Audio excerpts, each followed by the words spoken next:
Ce soir, donc ici à l'AFD. On est dans la troisième rencontre qui porte plus sur la question de la responsabilité du designer, du commanditaire, mais j'y reviendrai un peu plus tard. Donc juste en bref, pour ceux et celles qui ne savent pas, l'Alliance France Design est un syndicat qui aide les designers dans leur structuration professionnelle.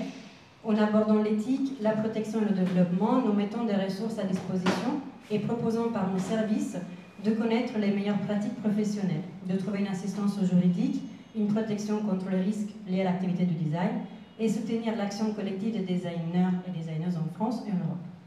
Donc, depuis cette année, l'AFD propose également une affiliation gratuite qui est ouverte à tous les étudiants et étudiantes pour qu'ils puissent télécharger les premiers modèles de ressources, de devis, de factures, essayer déjà de l'école de comprendre le fonctionnement de la vie réelle ensuite. Donc la thématique, comme je vous disais, c'était portée ce soir sur la question de la responsabilité du designer et du commanditaire et surtout sur l'accompagnement de la vie professionnelle dans la reconnaissance de ses droits par le soutien à la commande et à la visibilité de son travail. Pour ça, nous avons réuni autour de la table avec les chaises vides, mais ils sont quand même. Elles sont là. Bonsoir. Donc Marie-Noëlle Bayard, voilà, designeuse textile et membre du conseil d'administration de l'AFD. Véronique Marbier, voilà, chef du service design graphique au Centre national des arts plastiques, ainsi que les deux sociétés d'auteurs, la CEF et la DGP, donc avec Guillaume Lanon de la CEF et Delphine Franchon de la DGP, pour qu'elle nous explique l'importance indéniable de faire partie d'une société d'auteurs avec cette fameuse question des droits qui est obscure pour nombreux étudiants. Donc l'enjeu de tel événement est aussi de faire un retour sur Point commun, tout un cycle de rencontres et de débats que j'ai organisé l'année dernière avec Romain Dian, aussi membre du CA de l'AFD. Et en fait, l'idée de ces rencontres, c'est de se dire qu'on est tous différents, on est tous à porter un peu notre chapeau et nos convictions, mais en fait, il faut vraiment qu'on se réunisse pour essayer de trouver un point commun et des convictions communes pour qu'on fasse avancer les choses dans notre métier. Donc ça, c'était l'enjeu des rencontres de points communs. Et je vous partagerai du coup à la fin des différentes présentations une maquette de restitution qui est en cours, qui est vue comme un glossaire commenté de toutes les prises de parole des invités qui ont participé. Donc avant de laisser la parole à Michel et Fanny, je tiens à remercier la CEF et la DGP dans leur soutien pour ces rencontres de l'année dernière, c'était important, et pour ces rencontres de cette année, et en particulier donc Anne-Marie Guichard de la DGP et Gabrielle Kodzik de la CEF qui m'ont vraiment suivi dans le montage de dossiers pour les demandes. Donc j'invite Michel et Fanny à dire deux mots sur les rencontres. Oui, alors deux mots, bonsoir. Donc on a eu l'opportunité de faire un manuel du graphiste, donc un manuel du graphiste et non pas le manuel du graphiste, avec les éditions Erol. Et en fait, les éditions Erol nous ont proposé d'investir un nouveau lieu qui s'appelle donc le 55. Et on s'est immédiatement dit que ce serait intéressant de réunir un peu plus la profession, et notamment évidemment l'AFD à travers la rencontre avec Sylvia. Et du coup, en fait, ce qui a été intéressant, c'est que pour la première fois depuis longtemps, je pense, on a essayé vraiment de réunir des gens un peu de tous les, voilà, de tous les milieux du graphisme. Et de fait, les rencontres que nous avons organisées, donc les deux précédents jeudis, là j'étais en visioconférence pour des raisons sanitaires, et je crois que ce qui était intéressant, c'est que en fait on a permis aux gens de se rencontrer, on a permis aussi je pense finalement à milieu professionnel un petit peu de se restructurer à partir de ces 2 ans et demi de pandémie qui nous ont complètement isolés les uns des autres, de se retrouver tout simplement, et je pense que c'était vraiment l'objet. On a eu des témoignages très intéressants, je pense, voilà, donc je ne vais pas en parler trop longtemps. Ce qui était intéressant aussi, c'est qu'on a pu, grâce à l'appui de la ville de Paris, être dans la nuit blanche officielle à travers la nuit blanche du graphisme, et donc de toucher des publics très très différents. Et la chance qu'on a eue aussi, c'est que Boulevard Saint-Germain, il y a beaucoup de gens qui passent, ce qui fait que, effectivement, avec avec Fanny, on a constaté une fréquentation très assidue, très forte, tous les jours, le samedi étant évidemment vraiment le point de rupture de ce point de vue-là. On a eu une douzaine d'écoles qui ont demandé des visites, etc. Donc Fanny a pu les suivre, moi j'en ai suivi quelques-unes. Et voilà, c'est une sorte de... Ce qui est intéressant, c'est que là, vous parlez de points communs, ben voilà, on était un peu dans les points communs. Rudy Bord pour l'Alliance graphique internationale, l'AGI aussi a donné un témoignage. Et en fait, c'est ça qu'on souhaiterait, c'est de faire en sorte que maintenant, voilà, on essaye de réunir le plus de gens possible autour de ce que tu appelles le design graphique et moi que j'appelle le graphisme. Je dis toujours le graphisme n'est pas... Être graphiste, c'est pas une insulte.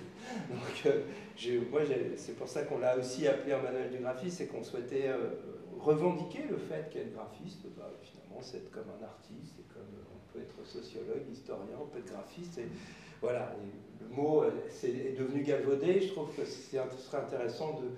C'était l'idée de redonner un peu des lettres de noblesse à un métier qui est formidable, mais qui est évidemment un peu maltraité par les circonstances en général. Voilà.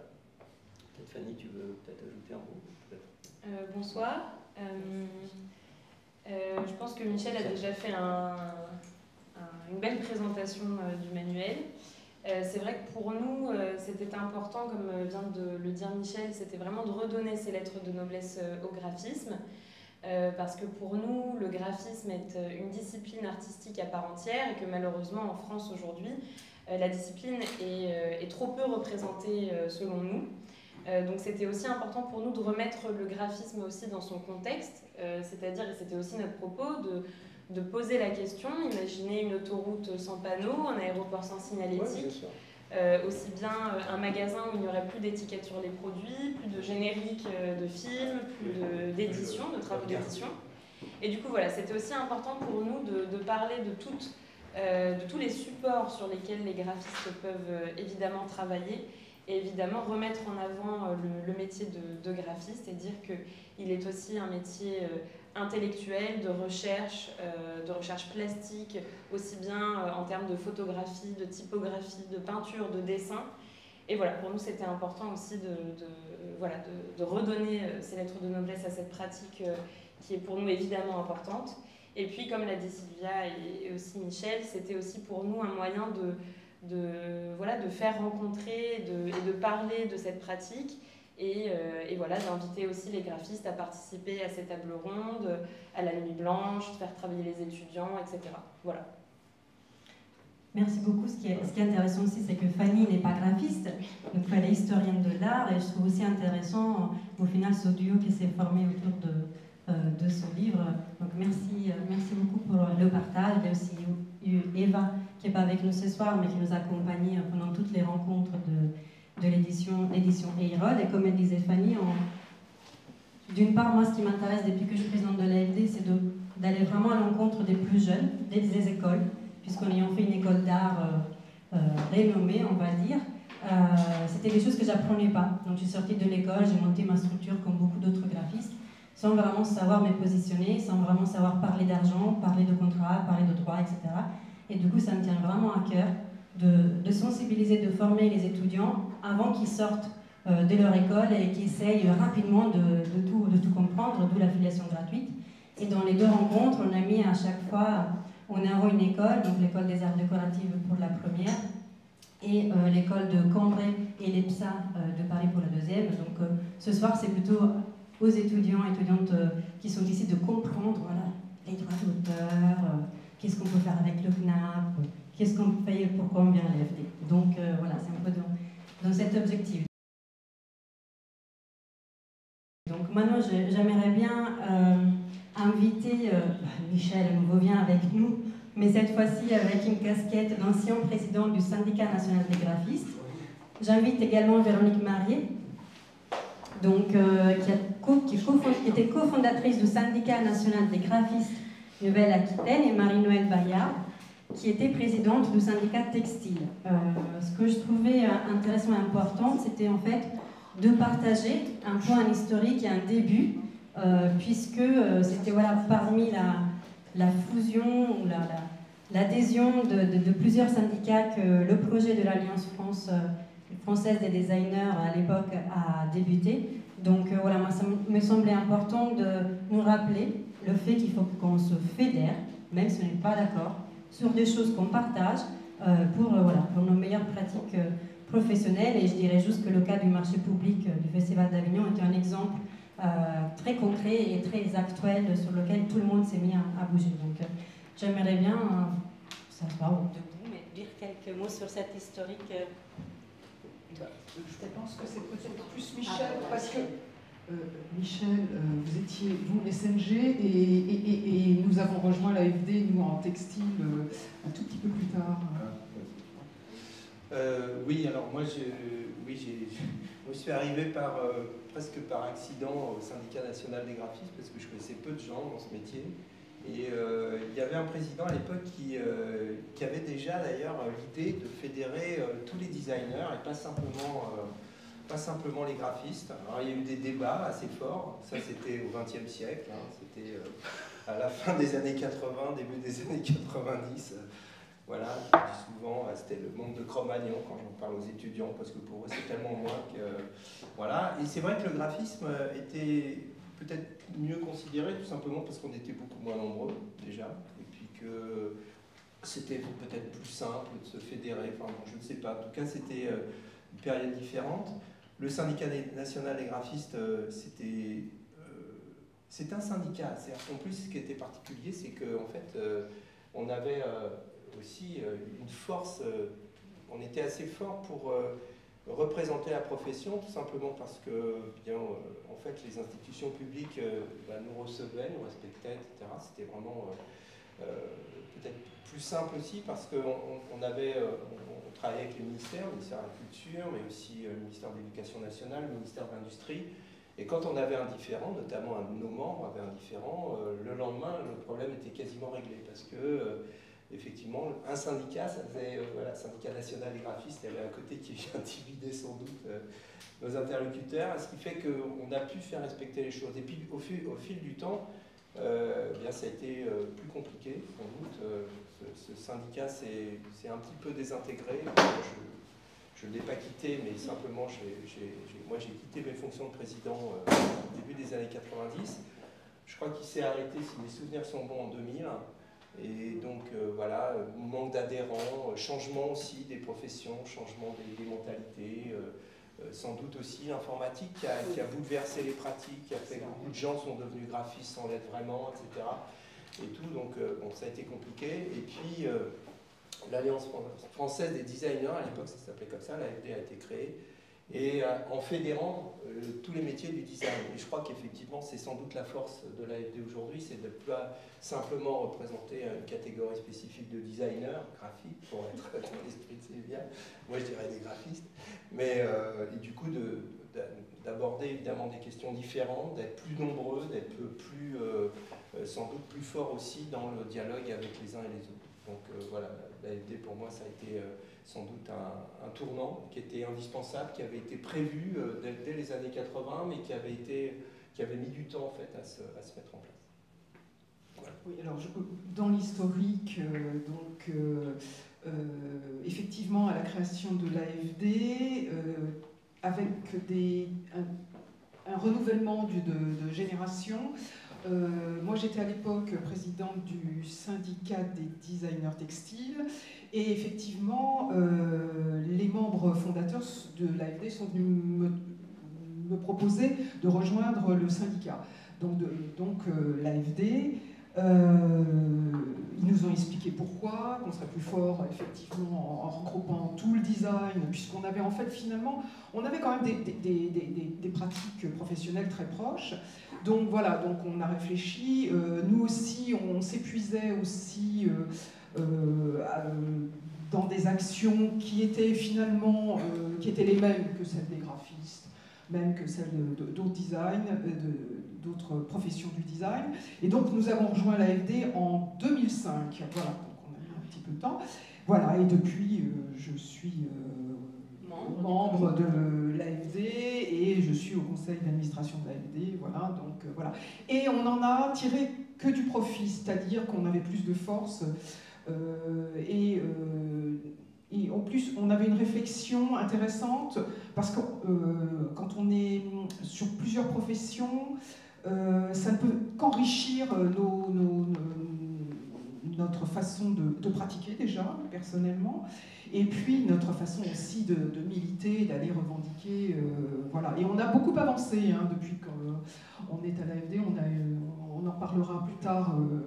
Mais au niveau de la couverture sociale, dont je me suis occupée pendant longtemps à l'AFD, on a beaucoup avancé pendant cette période de 20 années, enfin un peu plus de 20 ans maintenant. Voilà. Et Véronique était membre fondateur, donc tu étais bien avant moi à l'AFD. Voilà. Je fais le lien en effet, puisque je suis un peu entre l'histoire qu'évoquait Michel avec le SNG, puisque moi j'étais donc à Bordeaux, où j'ai monté une galerie d'exposition de graphisme en 1996, et où à Bordeaux on s'est posé la question en effet à un moment donné de se réunir, de se regrouper pour défendre les droits. Et donc on a créé, j'ai cofondé à ce moment-là avec notamment les presses-papiers, le SNG Aquitaine. Donc on a fait une exposition pour essayer de nous regrouper, et donc ça a été aussi des discussions assez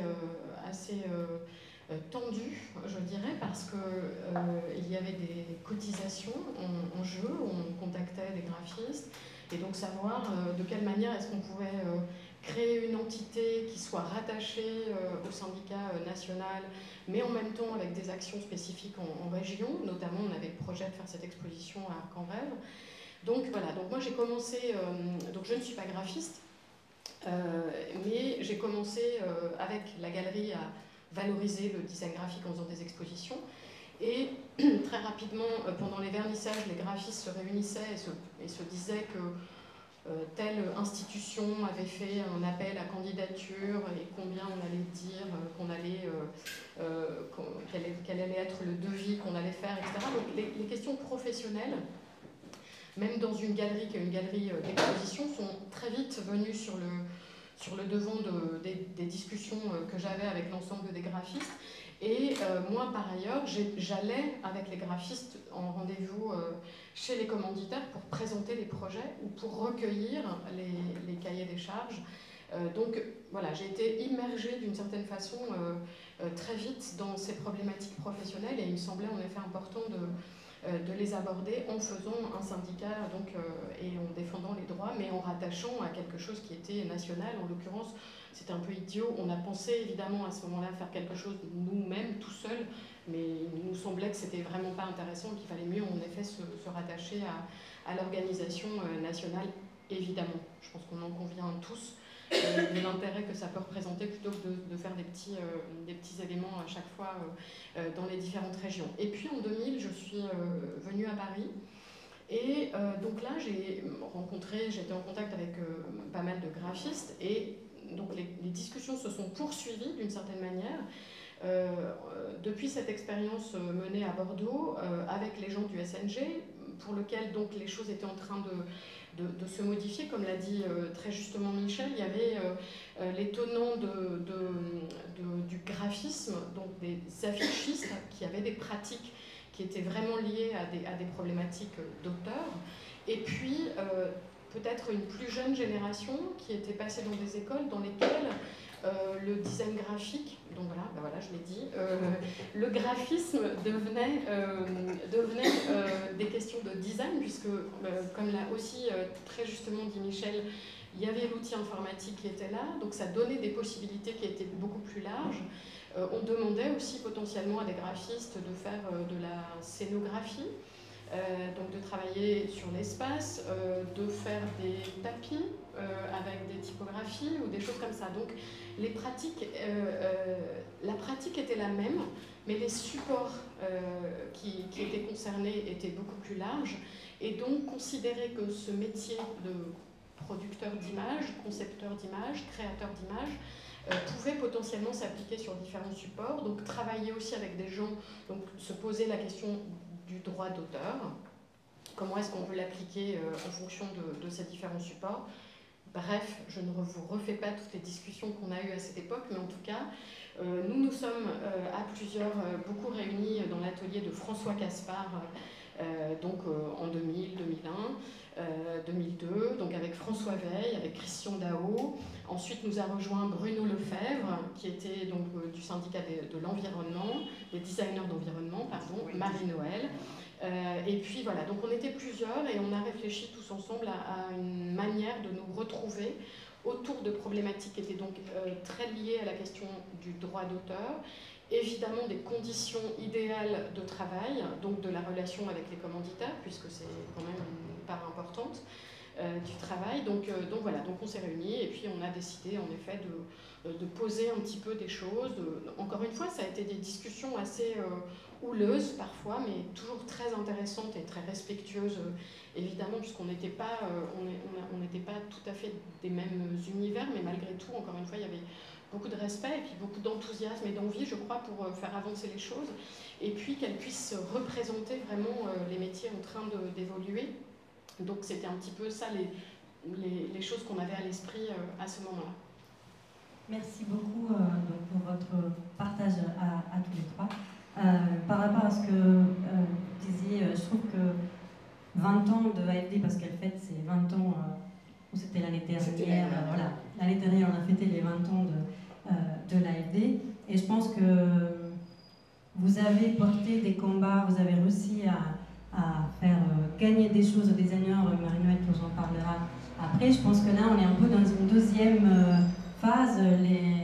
Les disciplines évoluent encore davantage, la manière de travailler, on travaille plus en collectif, il y a d'autres questions qui se posent. Donc voilà, moi je dirais, je fais un appel, n'hésitez pas à celles qui souhaitent de venir à l'AFD, de contribuer. La porte est très ouverte et vous êtes les bienvenus pour qu'on puisse, voilà, comme eux, il y a 20 ans, continuer à réfléchir ensemble à ces questions. Merci beaucoup Michel et Marie-Noël.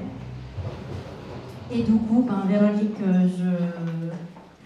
je te propose de continuer. Donc j'avais fait une petite bio, mais tu t'es présentée très bien toute seule. Ce que je peux dire en plus de tout ce que tu as déjà évoqué, c'est que bien sûr ton parcours est riche et très représentatif d'une approche fédératrice de design graphique, donc la galerie 90 degrés dont on a parlé. Tu as cofondé aussi l'association F7, qui organisait des conférences avec des graphistes internationaux, entre autres au palais de Tokyo.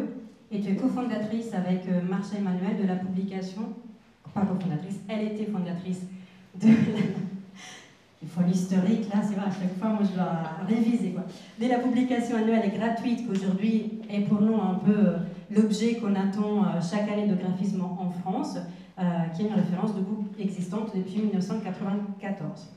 Tous nos partages ce soir, et je dirais, comme d'habitude, de manière très généreuse et pédagogue, avec beaucoup de support que tu nous as amené, l'émission que tu portes en tant que responsable de design graphique au Conseil national des arts plastiques.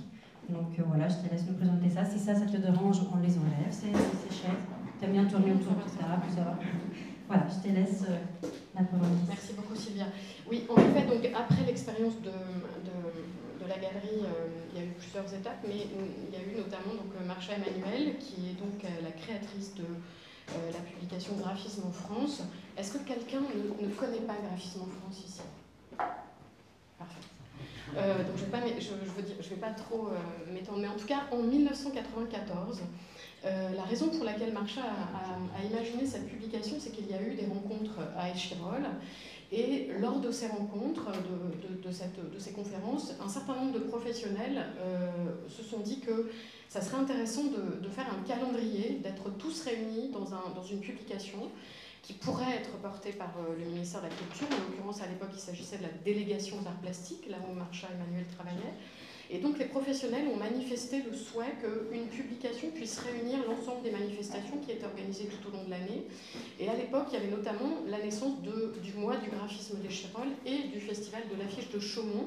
Et donc il était intéressant de s'entendre pour que les deux événements ne se déroulent pas évidemment au même moment dans l'année. Donc voilà, mais il y avait un élan et une manifestation et un intérêt des professionnels pour que quelque chose puisse être publié de cette façon-là.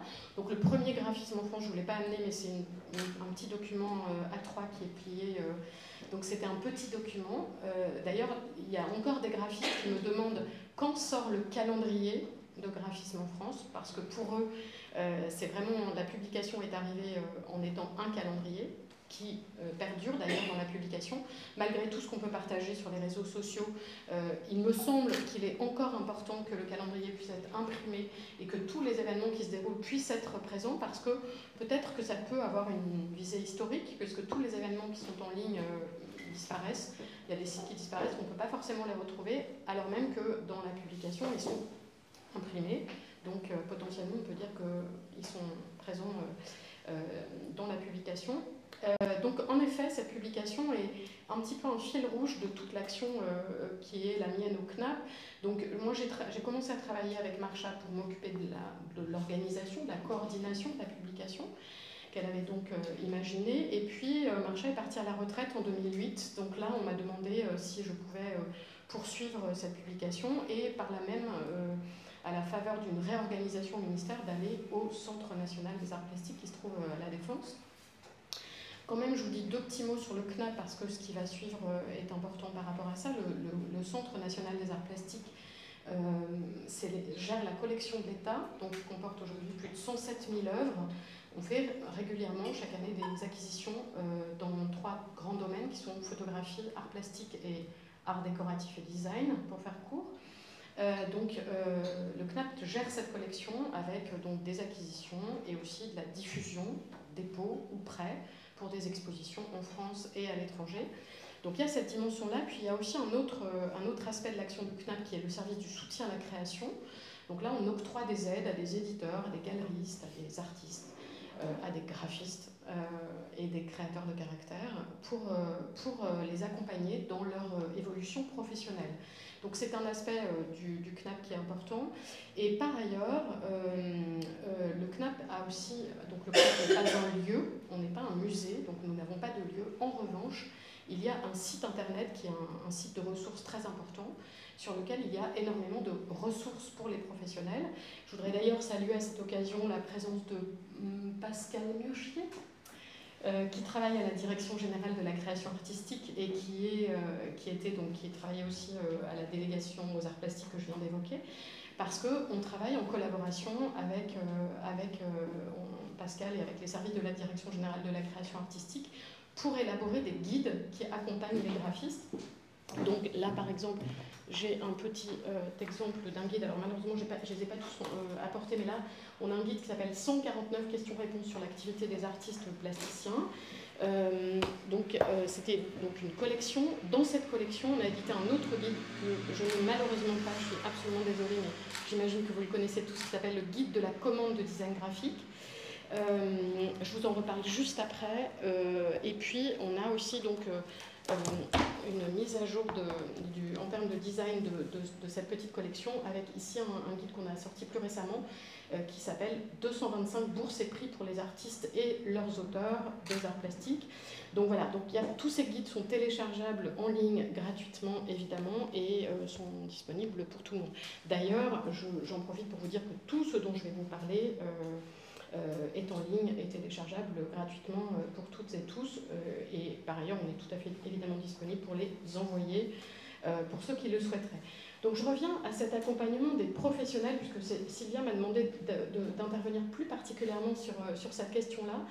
Donc je vous ai un petit peu décrit quelle était l'action du CNAP. Donc moi, je suis en charge spécifiquement de la question du design graphique et de la typographie dans le contexte que je viens d'évoquer.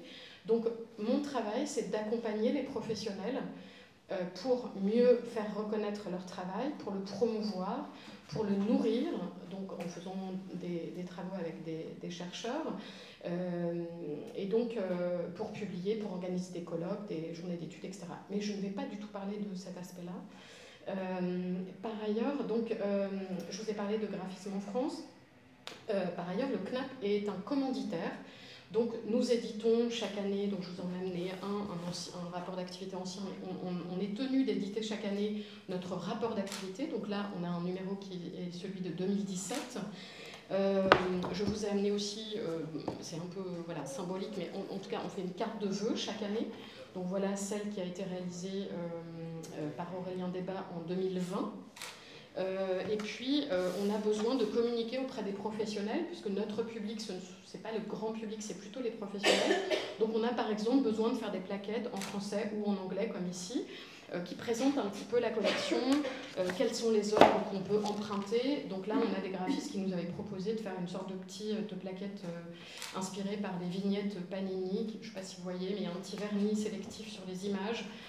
Donc voilà, tout ça pour vous dire qu'en effet, à chaque fois qu'on a besoin de faire un document, à chaque fois qu'on a une problématique en termes de communication, nous sommes un commanditaire et donc nous faisons appel à des graphistes. Et quand je suis arrivée en 2008 au CNAP, ce qui était déjà le principe qui avait été mis en place par Marcha Emmanuel pour la publication Graphisme en France, c'est que chaque graphisme en France était designé par un nouveau graphiste. Donc, à chaque fois, le format change, le papier change, le sujet change et les graphistes changent. Donc, d'une certaine manière, c'est aussi une manière de promouvoir cette publication que de montrer chaque année qu'en fonction des sujets, une nouvelle personne imagine un univers différent, choisit un caractère typographique différent, imagine un objet différent, puisque la question de l'objet est en effet importante pour Graphisme en France. En tout cas, il m'a semblé intéressant d'être dans cette lignée et de poursuivre cette chose-là en disant qu'à chaque fois qu'on avait une nouvelle commande de design graphique à faire, en tant qu'établissement public national, il nous semblait intéressant de faire appel à un nouveau graphiste pour, encore une fois, voilà, développer une sorte de relation avec tous les gens avec lesquels on est en relation, et afin de dire que voilà, ça leur permettait aussi peut-être de cultiver une sorte de lien avec des univers visuels très différents. Donc on considère d'une certaine façon que la promotion du design graphique, elle passe aussi par le fait que tous les documents qu'on produit en tant que commanditaire sont respectueux du travail des graphistes. Mais au-delà de ça, c'est aussi dans la procédure, c'est-à-dire qu'on fait un cahier des charges. Donc moi, je travaille toujours avec la responsable de la communication, avec le responsable du service de soutien, avec donc tous mes collègues qui organisent parfois des expositions, où on essaie de définir ce qu'on veut, pourquoi on veut faire un nouveau document, à quoi on voudrait qu'il ressemble potentiellement, en tout cas, de quelle façon est-ce qu'on va le diffuser. Est-ce qu'on va l'envoyer par la poste? Auquel cas, il y a des questions de poids, d'envoi, etc. Enfin voilà. Donc on fait un petit cahier des charges. Et donc on s'est astreint d'une certaine manière. En tout cas, moi, j'ai essayé de transmettre à tous mes collègues une méthodologie de travail pour comment est-ce qu'on travaille avec les graphistes. Et à la suite de ça, il y a beaucoup de commanditaires qui m'ont appelé pour me dire... la première question en général quand ils m'appellent, c'est qu'ils me disent « Véronique, est-ce que tu connais des graphistes ?» avec lesquels on pourrait travailler, sous-entendu. Donc évidemment, je connais plein de graphistes, mais j'en vois pas des graphistes comme ça quand on me demande est-ce que je connais des graphistes. J'essaie de comprendre et surtout de les accompagner parce que je me rends compte à quel point il y a un souci de compréhension. Et en général, beaucoup de commanditaires renvoient immédiatement chez les graphistes leurs problématiques sans y avoir eux-mêmes suffisamment réfléchi. Donc évidemment, le graphiste se trouve avec un espèce de sac de nœuds, on tire un fil mais ça ne va pas avec l'autre, etc. Et évidemment, quand on propose quelque chose potentiellement, une forme visuelle, il y a quand même 80% de chances, on va dire, que ça tombe à côté, puisqu'on ne sait pas exactement ce que veulent les commanditaires. Donc ce travail en amont était quand même très important, et donc en 2014, à l'occasion des 20 ans de graphisme en France, on a publié, donc dans cette petite collection, encore une fois, je suis vraiment désolée de ne pas l'avoir apporté, mais on a fait dans cette petite collection le même guide qui s'appelle « La commande de design graphique » et qui a pour objectif d'expliquer aux commanditaires, donc là on a un objectif très clair, ce document est destiné aux commanditaires, pas forcément aux graphistes, mais bien pour leur expliquer en effet comment est-ce qu'on élabore un cahier des charges, qu'est-ce qu'on doit mettre dedans, qu'est-ce qu'on doit dire, comment est-ce qu'on trouve des graphistes, comment est-ce qu'on regarde le travail des graphistes, par quel type de document, par quels moyens, et comment est-ce qu'on les regarde, et puis évidemment, alors voilà, je crois qu'on ne dira jamais assez, mais on ne demande pas à un graphiste de faire une proposition sans avoir, encore une fois, élaboré en amont sa demande de manière claire, et il est évidemment hors de question, mais bon, ça ne sert pas à grand-chose que je le dise ici, que ce travail se réalise sans une contrepartie financière. Il n'y a aucune raison que les graphistes passent du temps sur un projet qui relève de la problématique du commanditaire sont qu'on est prévu de les dédommager. On ne parle pas de rémunération. Et donc voilà, donc on a élaboré ce guide qui a beaucoup circulé, qui nous est encore beaucoup demandé, et que les graphistes font beaucoup circuler eux-mêmes, ce qui à mon avis est très bénéfique en effet, parce que dès qu'il y a un problème de commande, comme ça a été le cas ces derniers temps, je ne vais pas forcément citer de nom, mais un grand centre d'art parisien qui fait un appel à candidature en disant aux graphistes de proposer faire des propositions de logos, donc évidemment c'est hors de question. Il y a des théâtres en banlieue parisienne qui ont aussi... voilà, bon, il y a des commanditaires comme ça, et à chaque fois, donc, il y a une mobilisation qui est extrêmement importante. Tu parlais, Sylvia, tout à l'heure de la question de faire corps, vraiment de jouer les choses de manière collective, ça me semble être fondamental. Peut-être s'il y avait qu'une chose à retenir, c'est aussi ce que disait Michel tout à l'heure avec son projet. C'est vrai qu'être ensemble, faire en sorte d'essayer de réunir certes, chacun a son travail, chacun a ses problématiques spécifiques, mais je pense que c'est extrêmement important en effet de faire corps derrière des problématiques. Voilà, on essaye d'identifier le plus petit dénominateur commun, et puis peut-être derrière ça, en effet, faire corps tous ensemble, parce que c'est en effet important. Pas forcément en condamnant, enfin quand on en est à publier un appel à candidature, évidemment là on est un peu trop loin, donc il faut en effet se mobiliser très très rapidement, ce qui a été le cas encore une fois. Je voudrais quand même citer le travail merveilleux du groupe Facebook Économie solidaire de l'art, mais aussi d'un certain nombre de syndicats, il y en a plusieurs, hein, mais vraiment je pense que c'est important de se mobiliser collectivement derrière ces engagements et derrière ces pétitions qui sont finalement de très bons moyens d'identifier combien on est, à ne pas être content, et alors maintenant qu'est-ce qu'on fait. Et donc récemment, pour les commanditaires que j'évoquais là, moi je leur parle, j'essaie de les appeler pour leur dire que voilà, on a édité un guide de la commande, qu'on ne peut pas faire les choses de cette façon-là. Donc le CNAP accompagne aussi les commanditaires en amont avec son guide pour essayer de prévoir, en tout cas c'était notre intention. Et puis quand on voit que ça ne va pas, moi je suis très rapidement sollicitée par un certain nombre de professionnels, et puis j'appelle les commanditaires pour leur demander comment ils ont fait, pourquoi ils ont fait de cette façon-là. En général, en réalité, ils ne savent pas vraiment. Donc c'est juste par manque de connaissances, c'est pas forcément, ils sont pas très très méchants. En tout cas, ils n'ont pas de mauvaises intentions, et quand on commence à leur en parler, à leur expliquer un petit peu comment ça se structure et tout ça, très souvent ils tombent des nues en disant ah bon, mais nous on voulait plutôt ouvrir, on trouvait que ça permettait à beaucoup de gens de répondre, parce que c'est toujours, on a l'impression que ça se décide comme ça, ce qui est faux évidemment, mais en tout cas c'est leur manière de voir les choses. Donc voilà, donc petite graine par petite graine et personne par personne. Il y a aussi des gens qui circulent ensuite, qui changent de travail, et qui, quand ils vont ailleurs et qu'ils ont des commandes à faire, ils les font correctement. Donc voilà, je ne peux pas m'empêcher d'être positive au final. On a évidemment en tête tous de mauvais exemples. On a tous en tête des gens qui ne font pas les choses correctement, bien entendu. Tant mieux qu'on réagisse tous, et je pense que ça, encore une fois, c'est très très important. En même temps, je pense qu'il faut aussi regarder les commandes qui se passent bien. Il y en a quand même beaucoup aussi. Il y a des commanditaires qui sont très respectueux, il y a des collaborations entre des commanditaires et des graphistes qui se passent très très bien aussi. Donc voilà, il ne faut pas non plus tout envoyer complètement sur les roses. Et voilà. Donc cette dimension-là est en effet importante. J'ai encore 3 minutes rapidement, c'est juste la dernière chose, mais je vous ai parlé tout à l'heure d'un certain nombre de dispositifs de soutien à la création. Donc il y a un dispositif de soutien qui est destiné spécifiquement donc, à l'aide à l'édition, qui est donné donc, à des éditeurs. Donc il y a un certain nombre de livres que le CNAP aide pour éditer donc, avec un contenu qui concerne le design graphique.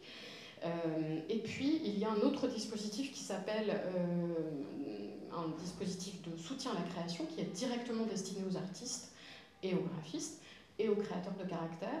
Donc il y a plusieurs commissions, il y a une commission par an, mais ça fait plusieurs années que dans chaque commission, un graphiste ou un créateur de caractère est retenu dans le cadre de cette aide. Et donc voilà, je vous invite à regarder peut-être ces dispositifs parce que c'est important qu'il y ait des demandes et que les graphistes identifient cette possible aide. C'est une aide à la recherche. Donc c'est un dispositif qui est assez intéressant. Par ailleurs, il y a aussi une autre aide qui concerne les gens qui sont plutôt des chercheurs et qui écrivent, qui est l'aide à la théorie et critique d'art. Donc c'est plutôt, mais voilà, c'est théorie critique d'art, mais et de design graphique.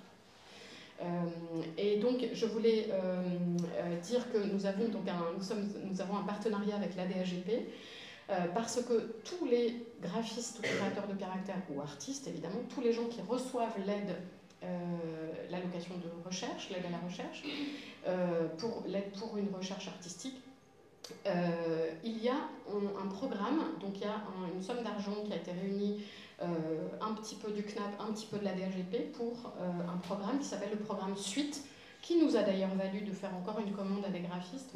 Je n'ai pas amené le document, mais en tout cas on a fait une nouvelle commande très intéressante pour l'identité visuelle de ce programme. Et donc ce programme vise à donner de l'argent à des lieux qui souhaitent exposer le fruit du travail de recherche qui a été octroyé dans le cadre de cette aide que j'évoquais à l'instant. Donc avec la DAGP et le CNAP, on aide des lieux qui sont en général des tiers-lieux ou des artist run space, et donc des expositions sont produites pour montrer le fruit de ce travail. Et donc j'ai amené ici une petite publication qui a été faite. On a donné une aide à la recherche à Stéphane Dupont, qui a fait un travail sur Marianne Brandt, qui était une designer du Bauhaus, et Stéphane Dupont a fait un travail de recherche pour élaborer un caractère typographique en hommage à Marianne Brandt. Donc je vous montre un petit peu le fruit de ce travail. Donc elle a fait une publication grâce à, encore une fois, cette aide qui avait été octroyée par le lieu. Il y a eu aussi une aide qui a été octroyée à André Baldinger pour qu'il mène une recherche autour de l'élaboration d'un alphabet japonais, Kanji Kanabi Line. Et donc André, même chose, alors c'est pas ça, je vous montre encore Marianne Brandt ici, donc il y a des parallèles avec les objets de design de Marianne Brandt. Donc ce projet a été fait par Stéphane Dupont, et donc André Baldinger a fait une exposition à la Fenêtre à Montpellier. Peut-être une petite dernière chose quand même, avec cette publication Graphisme en France par rapport à ce qu'on évoquait aussi.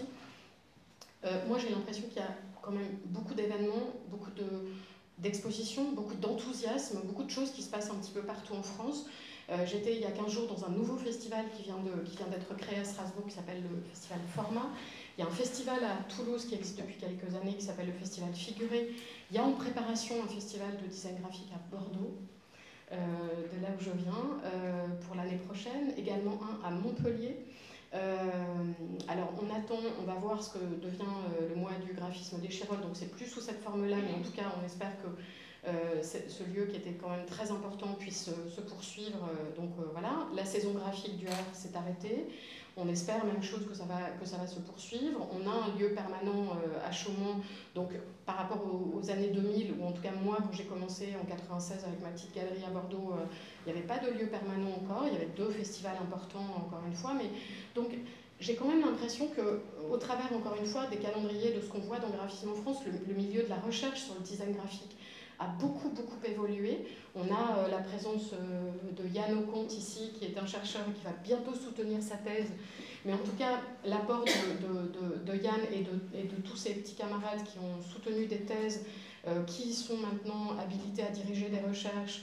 Donc voilà, il y a toute une génération quand même de gens qui nous accompagnent, qui accompagnent ce milieu avec des recherches, avec des publications. Donc voilà, je voudrais quand même partager aussi beaucoup d'enthousiasme et voilà, il y a beaucoup d'événements, beaucoup de choses qui se passent. Je pense en effet malgré tout que la question de la structuration, la question de l'accompagnement, on n'a jamais l'impression d'être assez reconnu, je crois, évidemment.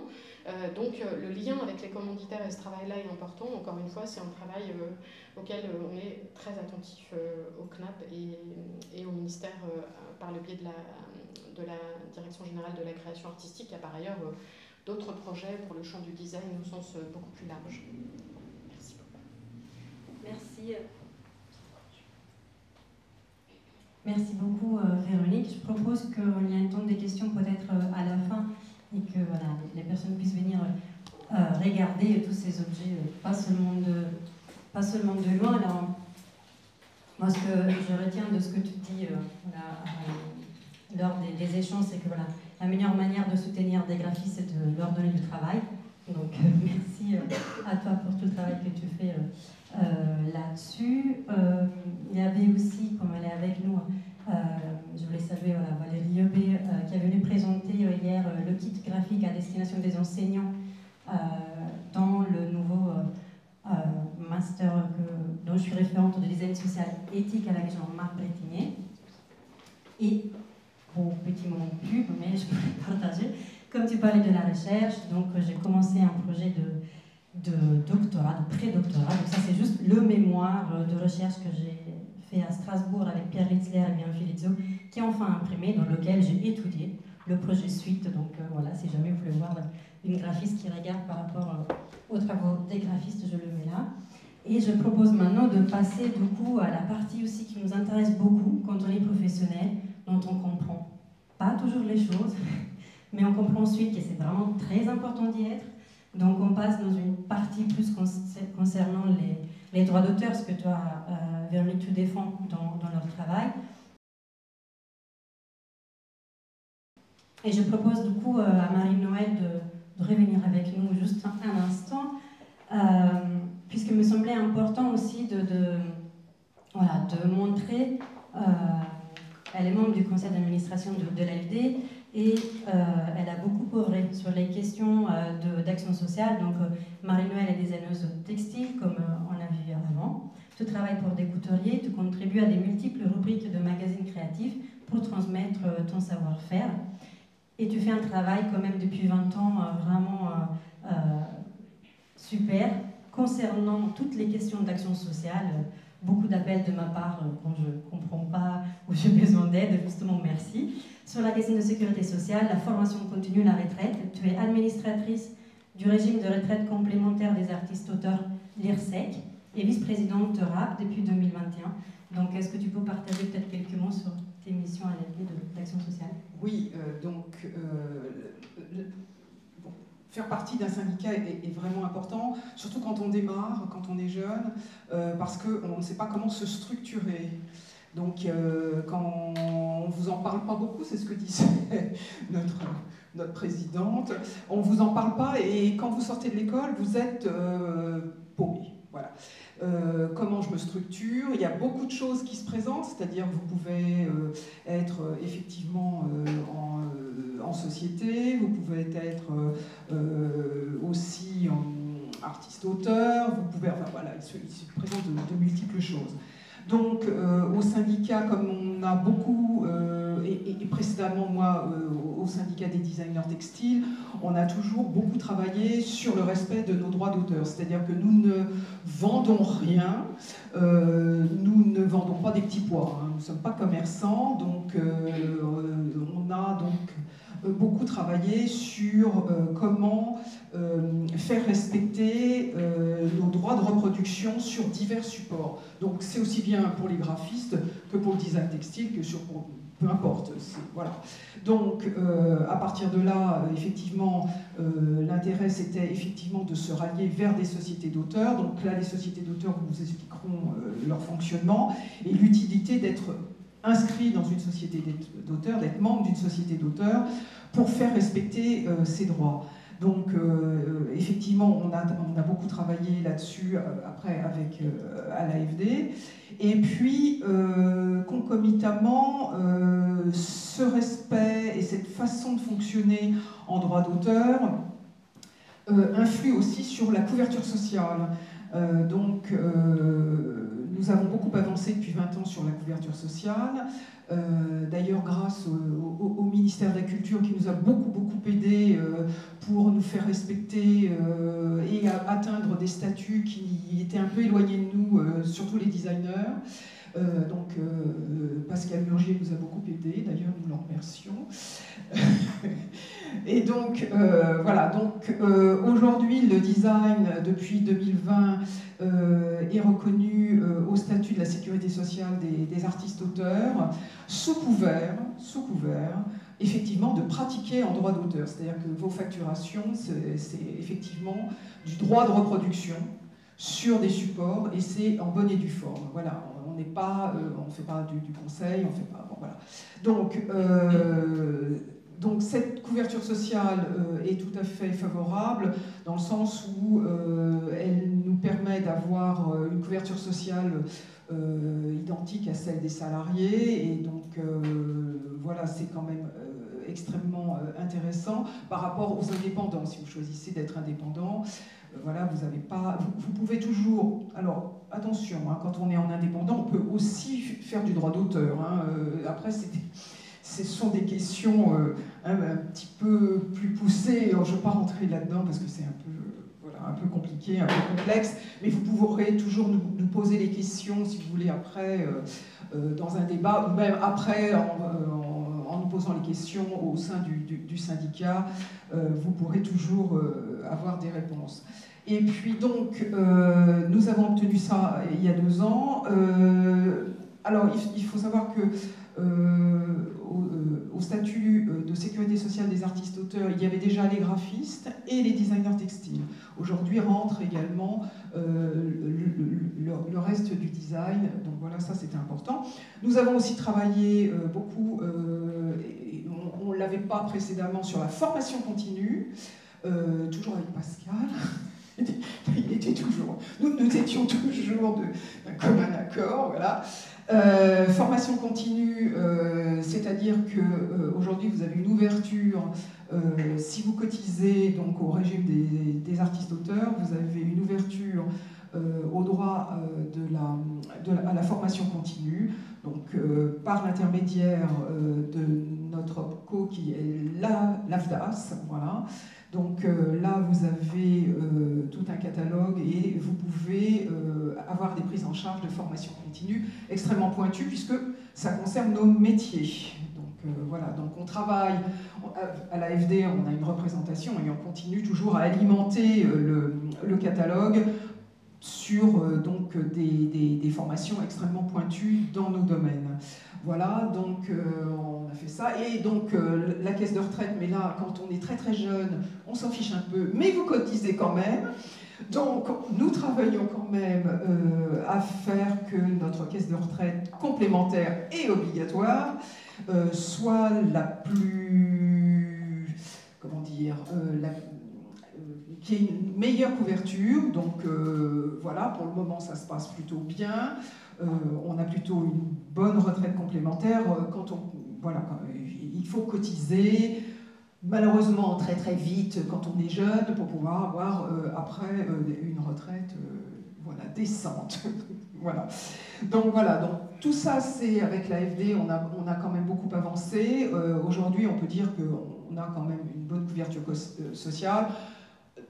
Il faut simplement, quand on sort de l'école, il faut quand même très vite se structurer. Et bon, ça ne demande pas non plus un temps inouï en administratif, mais il faut le faire. Et ça, c'est quand même important. Et effectivement, au sein de l'AFD, on pourra toujours vous donner des compléments de renseignements. Voilà. Du coup, vous l'aurez compris, vous allez écrire à Marie-Noël Bayard pour toutes ces questions d'action sociale. Merci beaucoup, Marie-Noël, pour tout ce que tu fais à l'AFD, pour cette présentation. Donc, comme tu disais, donc, on a un partenariat aussi avec Consilium Christophe Lemaire, qui fait partie aussi du conseil d'administration et qui propose voilà, des formations professionnelles. Qui peuvent être prises en charge au sein de l'AFDAS. Voilà. Exactement. Merci beaucoup. Donc on va de plus en plus rentrer dans des questions précises et techniques et importantes. Donc j'espère que vous n'êtes pas trop fatigués. Je vous ai mis des lots, hein, si jamais c'est pour tout le monde, car 2 des verres. Voilà, il fait un peu chaud. Donc je propose maintenant de passer à la présentation des 2 sociétés d'auteurs, la CEF et la DGP, que je remercie d'être là ce soir. Donc je propose de commencer avec Delphine Brun-Champy et Anne-Morien Guichard de l'ADHEP, si vous voulez bien nous rejoindre. Il y a un petit micro ici. Donc Delphine, tu es juriste. Tu as obtenu j'ai fait une petite recherche rapide. Tu as obtenu un master 2 de recherche et ton mémoire portait déjà sur les droits d'auteur et la liberté d'expression à l'université de Panthéon. Donc maintenant, tu es juriste de la propriété intellectuelle de l'ADHEP. Donc merci à toi d'être là et de nous expliquer un peu mieux pourquoi adhérer à une société d'auteurs. Oui, alors du coup, c'est des questions un peu plus techniques. Je vais essayer de rester quand même pas trop... d'être précise, mais pas trop longue, pour vous présenter donc, ce que c'est qu'un organisme de gestion collective. Donc c'est une société privée, mais à but non lucratif, et qui est administrée par ses membres, donc par des artistes, et qui est donc sous le contrôle du ministère de la Culture et de la Cour des comptes. Elle est administrée par ses membres, et son but principal, c'est de percevoir et puis de répartir les droits d'auteur entre ses membres. Il y a aussi une mission plus générale de défense du droit d'auteur et une mission de soutien aux artistes et d'action culturelle, donc Anne vous présentera après. Donc le droit d'auteur, c'est un droit de propriété incorporelle de tout artiste sur son œuvre, sur sa création. Il y a les droits moraux, alors ça ce sont des droits qui sont intimement liés à la personnalité de l'auteur, c'est le droit d'avoir son nom toujours associé à son œuvre, de choisir quand et comment on divulgue sa création. Ça, ce sont des droits qui ne peuvent pas être gérés par un tiers. Les organismes de gestion collective ne gèrent que les droits patrimoniaux. Donc ça, c'est le droit d'obtenir une rémunération pour l'exploitation de son œuvre. Il y a donc les droits d'exploitation, les droits collectifs et le droit de suite. Alors pour les droits d'exploitation, c'est le droit de reproduction et le droit de représentation. Donc le droit de reproduction, c'est pour tout artiste le droit exclusif d'autoriser ou d'interdire la reproduction de son œuvre sur un support matériel. Pour la représentation, c'est donc le droit d'autoriser et d'interdire la représentation de l'œuvre, la communication au public. Donc, par exemple, pour la création d'une affiche, l'édition de différents exemplaires, ça met en jeu le droit de reproduction. À l'inverse, la diffusion sur Internet ou dans un reportage, par exemple à la télévision, là, ce sera le droit de représentation qui est en jeu. Et donc, dès qu'il y a un de ces droits qui est en jeu, vous avez le droit de percevoir une rémunération. Et l'intérêt d'adhérer à un organisme de gestion collective, comme la DHEP ou la CEF, c'est que c'est nous qui nous chargeons en fait, de collecter ces droits pour vous, puis de vous les reverser. Donc c'est plus simple déjà pour les utilisateurs, ils savent à qui s'adresser, ce qui permet en fait une meilleure diffusion de votre travail et de vous assurer que vous recevez vos droits. Et c'est plus simple pour vous parce que vous n'avez pas à vous soucier de comment négocier un contrat, comment rédiger un contrat pour la cession des droits d'auteur. Ça, c'est les équipes des OGC qui vont s'en charger. Il y a aussi donc, les droits collectifs. Alors ça, ce sont des droits pour les utilisations collectives plus massives des œuvres qui ne peuvent pas être gérées individuellement. C'est la copie privée, le droit de reprographie, le droit de prêt en bibliothèque. Donc par exemple, le droit de prêt en bibliothèque, c'est si vous avez des œuvres qui sont reproduites dans des livres, dans des magazines et qui sont dans des bibliothèques, ils sont prêtés, vous avez le droit de toucher des rémunérations pour ça, mais c'est impossible de savoir qui utilise, qui emprunte quel livre, à quel moment, et donc c'est géré collectivement, et c'est uniquement en adhérant à un OGC qu'on peut percevoir ces rémunérations. Donc ça, c'est vraiment essentiel.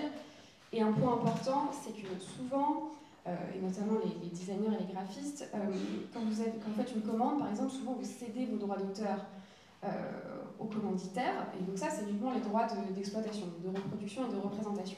Si tous vos droits d'auteur sont déjà cédés, vous ne pouvez pas en confier la gestion à un organisme de gestion collective, mais par contre vous pouvez toujours adhérer au titre de vos droits collectifs, ce qui vous permet donc de toucher cette rémunération et puis aussi donc, de bénéficier des autres avantages d'être dans un organisme de gestion collective.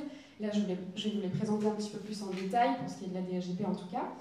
Donc à la DHEP, on a un répertoire qui est particulièrement large, on a 17 000 membres directs dans plus de 40 disciplines. Donc, il y a des peintres, des céramistes, des street artistes, des architectes et puis des designers. Donc aussi, on a 1048 membres qui sont designers à la DHEP.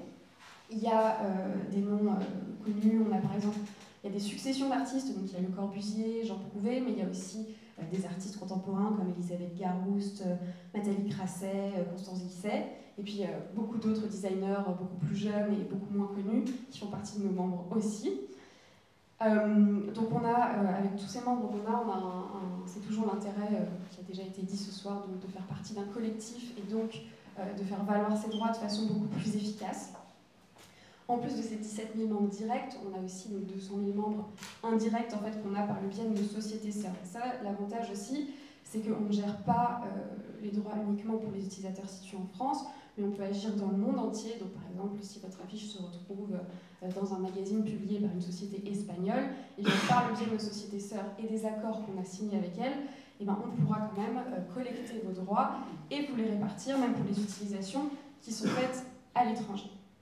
Comme je le disais aussi, avec le nombre de membres on a un poids important. Donc rejoindre la société, c'est rejoindre donc plein d'auteurs qui agissent pour la défense des droits d'auteur.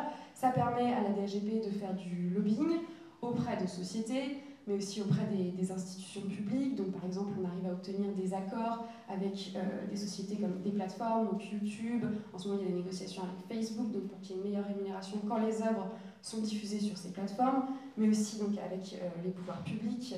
Dès qu'il y a des nouvelles législations, on en discute. Récemment, la DHGP a été agréée, a été la première société agréée pour conclure des licences collectives étendues, mais je ne vais pas m'étendre sur le sujet qui est un peu technique. Et donc la DHGP, c'est une équipe, on est plus de 65 à travailler tous les jours pour donc, la défense des droits d'auteur de nos membres. On a des gestionnaires de droits donc, qui s'occupent, ils sont chacun spécialisés dans leur domaine et ils vont s'occuper de négocier justement les contrats avec les utilisateurs dans des meilleures conditions.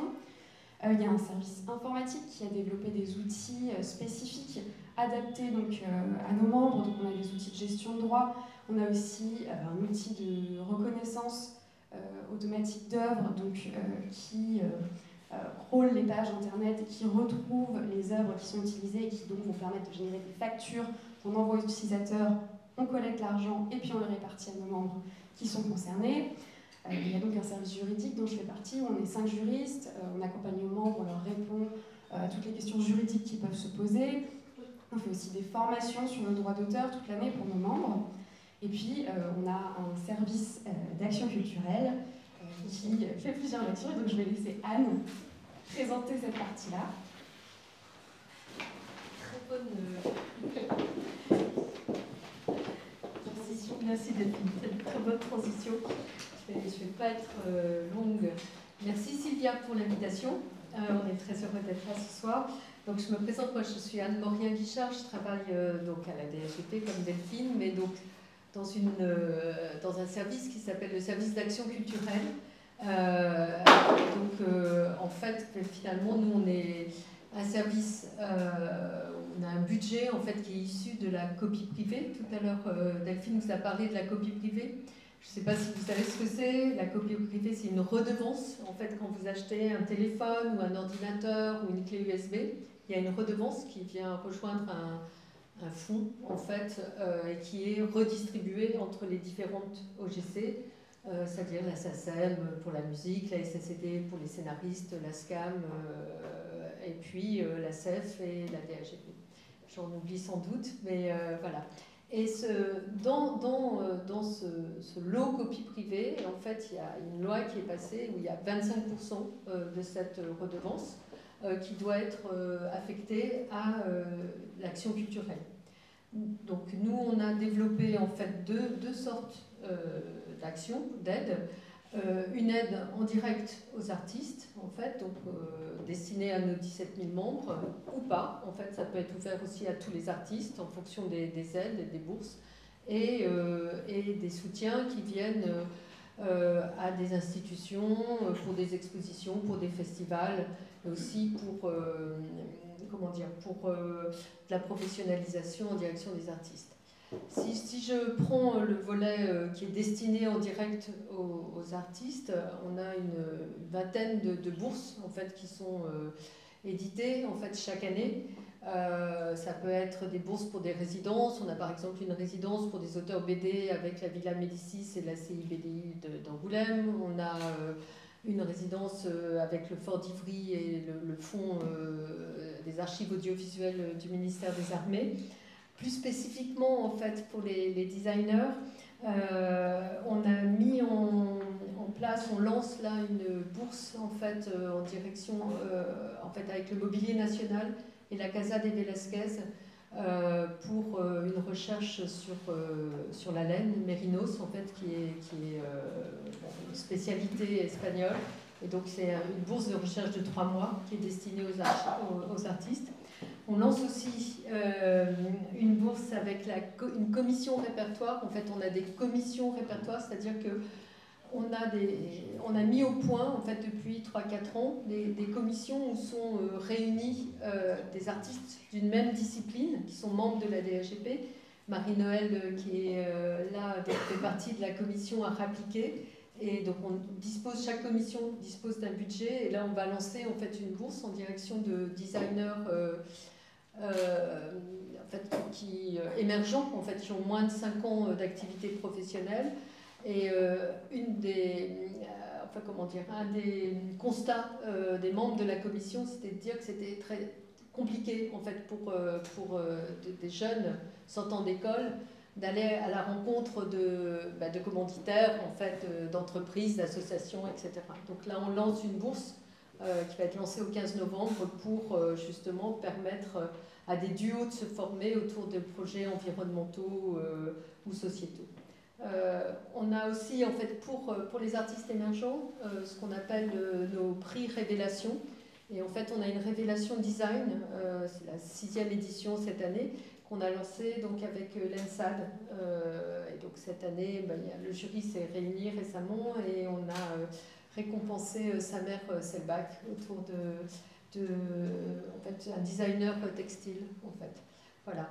Ce qu'on fait aussi, c'est de la formation, donc les formations angle droit dont parlait Delphine, mais aussi des formations en direction de nos artistes membres. Et sur le design, il y a eu plusieurs rencontres autour comment présenter son travail, comment être en contact avec des commanditaires, etc. etc.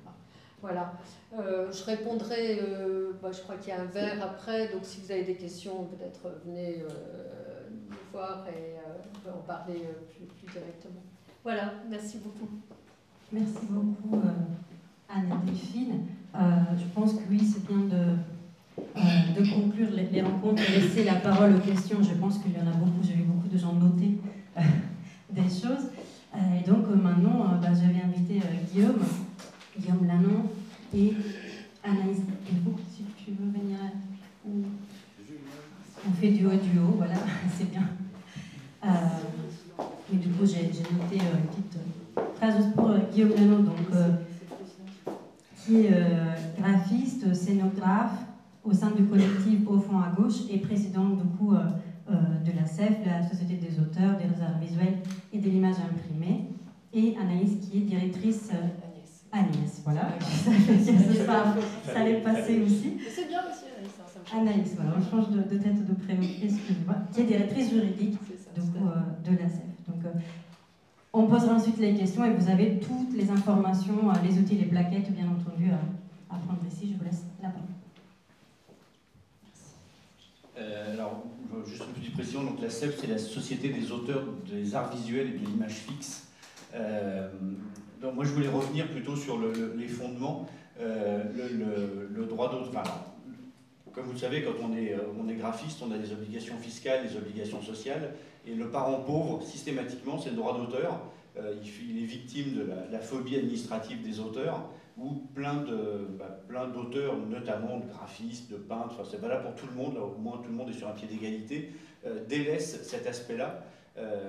Et c'est un tort, d'abord parce que dans le droit d'auteur, il y a droit et qu'on n'en a pas des masses, c'est même le principal, et que c'est absolument essentiel. Je rebondis sur ce que disait Marie-Noël tout à l'heure. Moi, j'ai défendu, pour une autre organisation professionnelle que l'AFD, mais plein d'auteurs qui ont eu des redressements fiscaux simplement parce qu'ils ne faisaient pas apparaître de droit d'auteur sur leur facture.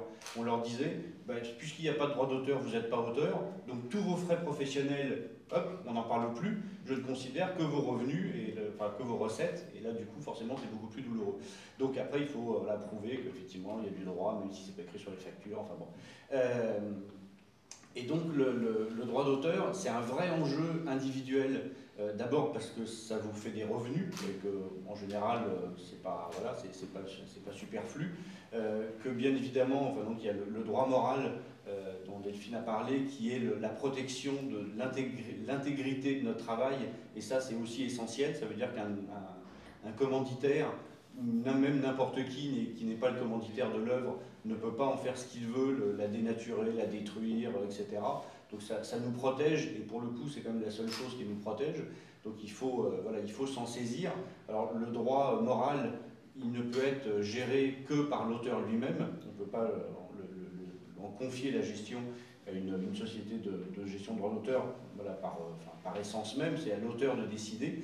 Par contre, c'est vrai qu'en tant que société de gestion collective, on peut se charger des droits patrimoniaux, donc qu'ils soient individuels ou collectifs, mais voilà, c'est vraiment un aspect essentiel, parce que d'abord, effectivement, chaque année, c'est des revenus pour les auteurs, puisque par nature, les sociétés d'auteurs ne sont pas là pour faire du bénéfice, mais uniquement pour percevoir de l'argent qu'on redistribue aux auteurs. Donc c'est fondamental, et ça joue quand même sur des sommes importantes. La copie privée que Delphine évoquait, sans dire de bêtises, on est aux alentours de 300 millions par an, à peu près. Dans la globalité, tout n'est pas pour les auteurs d'images fixes. Hein. Évidemment, la musique en prend déjà un bon tiers, enfin bon, mais on a quand même une part de ce gâteau-là.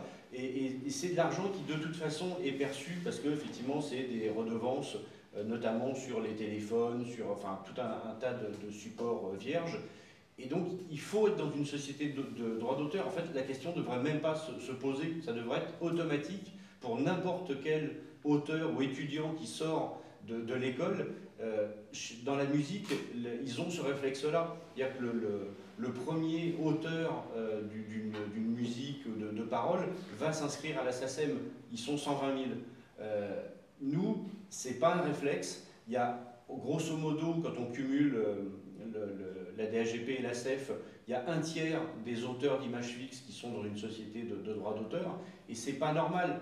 Donc, parce que je disais qu'il y a des enjeux individuels, parce qu'on collecte de l'argent et on le redistribue, mais il y a aussi évidemment des enjeux collectifs, et ces enjeux collectifs, on ne peut les faire valoir et on ne peut les faire progresser qu'en étant très nombreux. C'est exactement la même problématique qu'une organisation professionnelle. D'ailleurs, ce n'est pas par hasard, puisque en fait, à la fin des années 90, l'ensemble des organisations professionnelles, dont les 3 qui ont constitué après l'AFD, donc l'ensemble des organisations a participé à la création de la SAIF, parce que voilà, il y avait besoin d'un outil de gestion collective qui soit combatif, et c'est vrai que c'est resté dans notre ADN depuis. On avait dit, on s'était mis d'accord pour évoquer une bataille qu'on a menée ensemble avec la DAGP, une bataille victorieuse, tant qu'à faire, pour se remonter le moral. On ne peut pas en dire beaucoup parce qu'on a un accord de confidentialité qui fait que voilà, il faut qu'on reste assez général, sinon si on en dit trop, l'accord tombe. Donc on va essayer de ne pas vous coûter une somme importante que je ne peux pas vous donner. Mais en 2005, la CEF a engagé un procès contre Google. Alors à l'époque, tout le monde nous a regardé avec une certaine condescendance, parce que la petite CEF qui s'attaquait à Google, ça a fait sourire.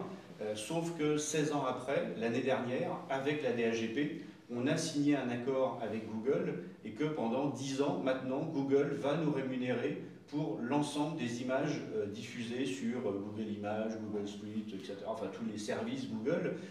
Ça a été un combat de longue haleine, mais ça a été un combat victorieux. Et clairement, on l'a gagné parce qu'on y est allé ensemble et qu'on n'a pas lâché. Et, voilà. Et donc, ça sert aussi à ça, une société de droit d'auteur. Effectivement, ça gère les droits existants, et c'est très bien parce que ça fait de l'argent pour les auteurs, tout ça. Mais ça va aussi sur la défense et la conquête de nouveaux droits, parce qu'effectivement, maintenant, on est en discussion avec Meta, avec Facebook, etc. Alors je ne sais pas combien d'années ça prendra, je serai probablement plus président quand on l'obtiendra, mais voilà, il faut y aller, et clairement, on gagnera s'il y a du monde. Ça serait plus facile pour nous s'il y avait 70 000 auteurs de l'image fixe, c'est-à-dire en gros la totalité du répertoire, s'il y avait 70 000 auteurs dans les sociétés de gestion collective, que là où il y en a un tiers. Alors un tiers c'est déjà très bien, hein, c'est pas, voilà, on va pas pleurer parce qu'on représente une force et on fait des choses, mais il y a encore une marge de progression, donc il faut pas lâcher l'affaire non plus là-dessus, et il faut prendre conscience aux auteurs que être dans une société d'auteurs, c'est aussi un réflexe professionnel élémentaire, qu'il faut le faire dès qu'on sort de l'école, et en fait, en réalité, même avant, parce que la plupart des étudiants commencent déjà à diffuser des œuvres, à travailler, etc. Et que donc, de ce fait, ils ont aussi des droits à percevoir. Donc voilà, faut y aller. Je ne pourrais pas prendre la parole très longtemps, mais beaucoup de choses ont déjà été dites, soit par la DGP, soit par Guillaume. Juste ce que peut-être je peux rajouter, c'est qu'effectivement, c'est important, ça a été dit, d'adhérer dans les sociétés d'auteurs pour les droits collectifs, mais même pour vos droits individuels, vous pouvez venir nous voir. On négocie des contrats pour des designers, on négocie des logos, on négocie des chartes graphiques. Alors, pas pour tous, parce que beaucoup arrivent à le faire régulièrement, mais on a des auteurs quand même qui nous demandent de le faire. Et donc, il ne faut pas hésiter à venir nous voir aussi pour faire de la négociation de contrats, pour régulariser aussi des exploitations qui ont pu intervenir sans votre autorisation. Ça, on fait aussi. Alors, nous, on va intervenir en France, et puis comme ça a été dit, les sociétés d'auteurs interviennent aussi par l'intermédiaire de leurs sociétés sœurs dans quasiment le monde entier, lorsqu'il existe des sociétés sœurs. Donc voilà, donc on peut aussi intervenir ponctuellement pour des dossiers un petit peu plus compliqués, pour des choses que vous allez avoir du mal à négocier seul. Ça nous arrive assez régulièrement. En ce moment, on est en procès d'ailleurs avec une institution pour un de nos auteurs pour lequel on avait négocié des contrats, et puis au moment d'expiration du contrat, les exploitations perdurent et l'institution ne souhaite pas continuer à payer. Donc voilà, on a été obligé de les assigner. Ça, c'est pour un logo, toute une charte graphique et des éléments qui se trouvent dans un parc naturel. Je ne citerai pas le nom. Voilà, parce que faut pas exagérer, mais quand même, je le dis.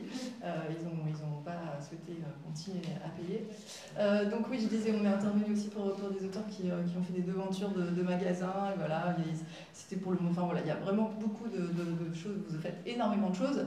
Donc on intervient aussi pour des auteurs qui font du mobilier. Enfin, c'est très large, hein, des auteurs qui font du design textile, des bijoux. Enfin voilà, votre activité est très très très variée.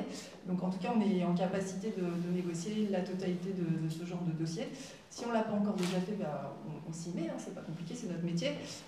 Voilà, et on a des barèmes qui ne s'appliquent pas toujours. On est en train de travailler sur cette question à vos productions, à vos créations, mais on va essayer de travailler pour effectivement répondre peut-être un petit peu plus à votre secteur qui est un petit peu particulier.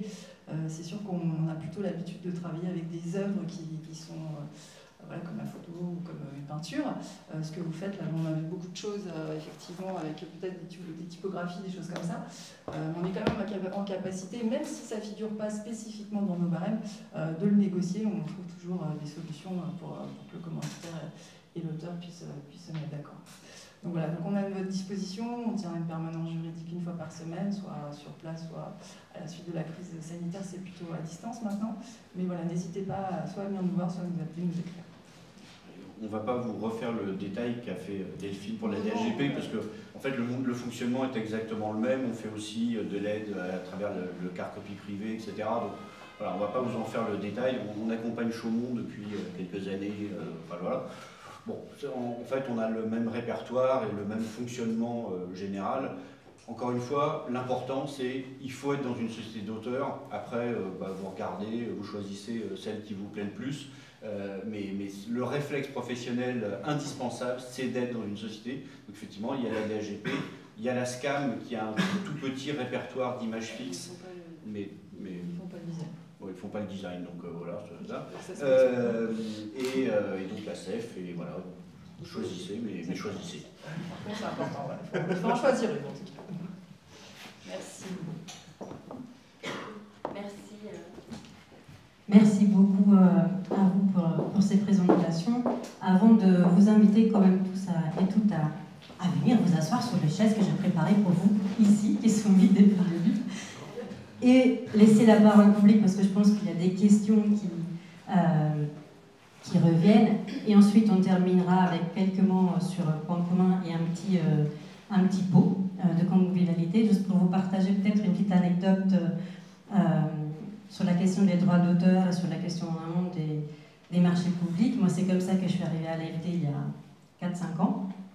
Sur la question des marchés publics, comme dans ma société avec Diane Esquire-Bureau, on travaille dans le milieu culturel. Donc, pour travailler dans le milieu culturel, donc avec des grandes institutions, ce sont des appels d'offres qu'il faut faire, des marchés publics. Il se trouve que quand on s'est mis ensemble, moi j'aimais bien cette partie un peu de gestion de dossiers, etc. Donc on a commencé à faire des appels d'offres qu'on n'a pas remporté tout de suite. On ne peut pas tout de suite s'attaquer à des grandes institutions au tout début de sa carrière, mais ça on le découvre aussi en faisant. Mais ce que j'ai découvert davantage, c'était que quand il y avait des appels d'offres qui n'étaient pas corrects, on se mobilisait ensemble avec d'autres graphistes pour répondre, et des fois les choses fonctionnaient. Et d'autre part, quand il y a eu un client privé qui est venu nous voir, avec qui on aurait trop aimé travailler, mais qui disait c'est cool, venez nous voir, envoyez-nous des esquisses, on en parle. Heureusement, on avait déjà 3 ans de pratique, donc j'ai eu le courage, si on peut appeler ça du courage, mais d'appeler le commanditaire et de leur dire c'est super, on aimerait trop travailler avec vous. Par contre, le côté gratuit, bah non. Mais on peut se rencontrer pour en parler. Et ce qui m'a vraiment frappée, c'est que j'ai rencontré la directrice de com qui me dit bah oui, mais écoutez, moi c'est la première fois qu'il y a un graphiste que je consulte qui me dit bah non, il faut faire des consultations où on partage pas une rémunération, mais un dédommagement, merci. Et ils l'ont fait. Ils ont changé leur consultation, ils ont fait cet dédommagement. On a remporté le marché, et je pense que c'est aussi parce que quand on se respecte, les autres nous respectent. Moi, je suis fidèle à ça. Et le deuxième point, c'est justement les droits d'auteur. Encore un premier exemple d'activité. Un grand commanditaire vient nous voir pour faire un énorme projet éditorial, donc, duquel moi je rêvais depuis tant d'années, que je connaissais auparavant. Sauf que dans notre devis, on avait mis les droits d'auteur comme il fallait. Et bien, il nous les a rayés. En me disant, mais c'est quoi ce truc? Vous existez depuis 2 ans, je vous donne du boulot, qu'est-ce que vous me faites payer encore plus? Et on s'est dit, mince, on aimerait quand même bien bosser avec lui. Écoute, on n'a pas beaucoup de clients, on accepte. Donc on a commencé à travailler avec ce client pendant 2 ans. Ça s'est très mal passé au niveau personnel, mais les projets étaient géniaux. Jusqu'au moment où, en fait, il ne nous a pas payé une de nos dernières maquettes qu'on a réalisées. Et surtout, un jour, je vais dans une librairie et je retrouve la même édition, avec une couve par contre dégueulasse, et juste notre nom à la fin supprimé. Mais c'était la même, puisqu'on avait donné les fichiers sources pour le décliner en interne. Bref. Et là, je me dis, il y avait déjà beaucoup de... Je voulais vraiment m'actionner pour nos droits et contre ce commanditaire. Et du coup, j'ai frappé à la porte de l'AFD, je suis allée voir François, Christophe, etc. Et en fait, ce qui a été très décevant, c'est qu'en fait, cette structure fonctionne par... comment on appelle ça? Il ferme sa boîte, il change de nom, il réouvre redressement judiciaire. Donc, ils étaient encore dans un redressement judiciaire pour changer de nom et trouver encore d'autres petits lapins comme nous. Et du coup, François m'avait dit à l'époque, le problème, c'est que quand ça fonctionne comme ça, c'est l'État qui reprend en charge leurs dettes. Donc, au début, il paye les salariés, et en deuxième, il paye les droits d'auteur. Et je dis, moi je n'ai pas mis dans mon devis parce qu'ils n'ont pas voulu. Donc en fait, j'ai pu rien faire. On a perdu beaucoup d'argent. Et voilà. Donc il faut aussi faire de la pédagogie communautaire ou mettre des lois, enfin j'en sais rien, mais faire quelque chose. Ça c'était l'anecdote pour vous dire que c'est important d'être à l'AFD dans une société d'auteurs, vraiment. Les taper dessus. Et personnellement, très misogyne, bon, c'est encore autre chose. Je fais passer peut-être... si tu veux savoir qui c'est, je peux pas dire. Ce qui est important, en fait, parce que finalement, adhérer à une société d'auteurs, c'est sans douleur. C'est-à-dire que vous achetez une part sociale qui est à peu près l'équivalent de 14 € à vie. Et quand vous avez envie de partir, on vous rembourse cette part sociale. Donc, voilà, c'est sans douleur. Je crois que c'est quand même important de le préciser. Est-ce qu'il y a des questions?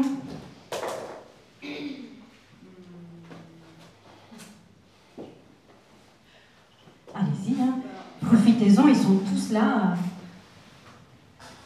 Ce que je trouve difficile quand on est graphiste, justement, c'est de calculer le droit d'auteur. Et puis souvent, les gens ne comprennent effectivement pas de quoi il s'agit, en fait.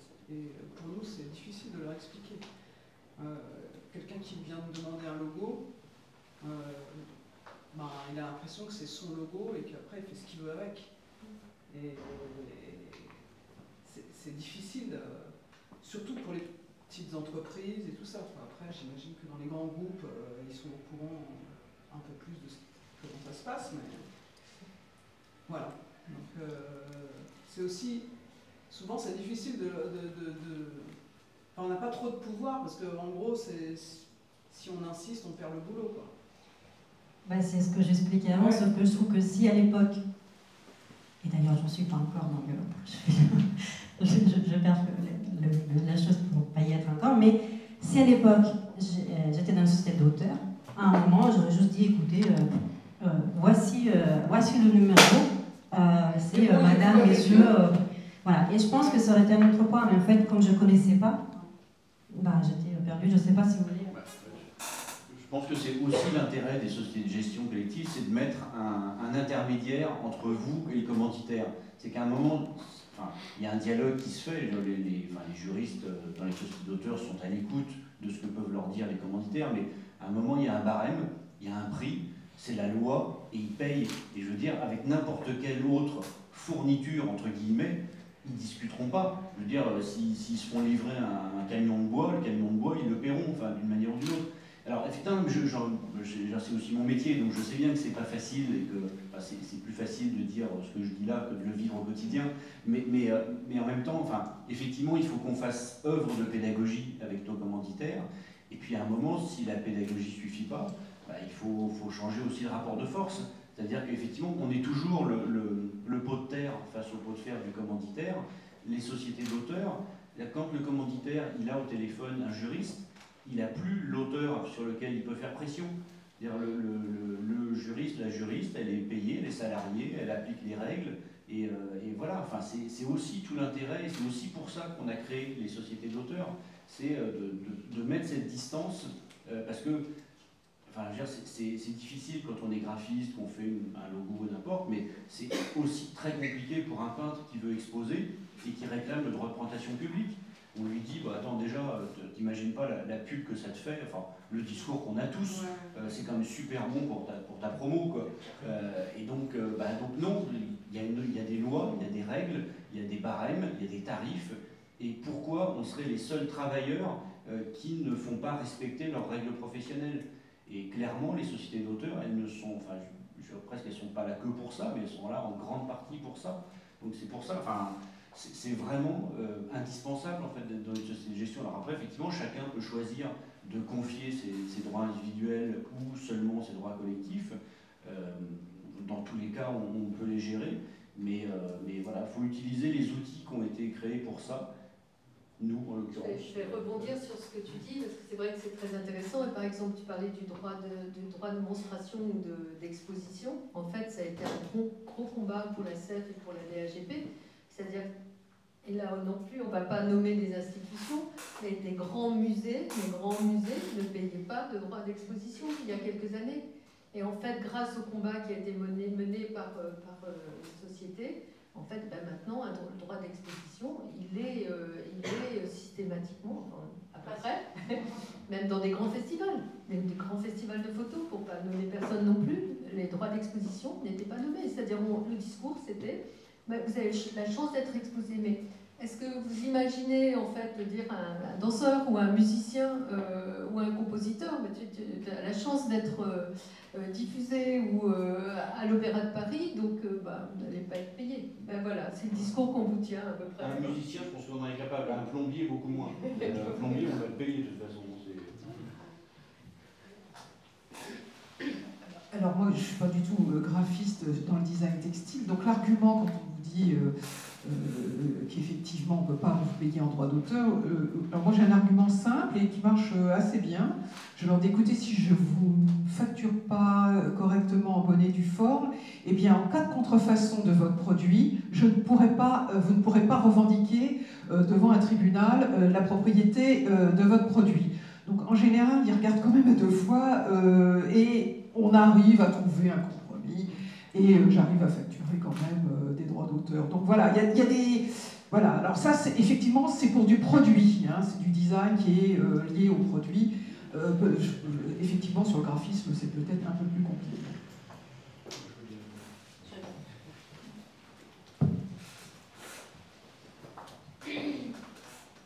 En fait, oui, quand on est graphiste, la grosse difficulté, c'est que ce qu'on produit est extrêmement hybride, en fait.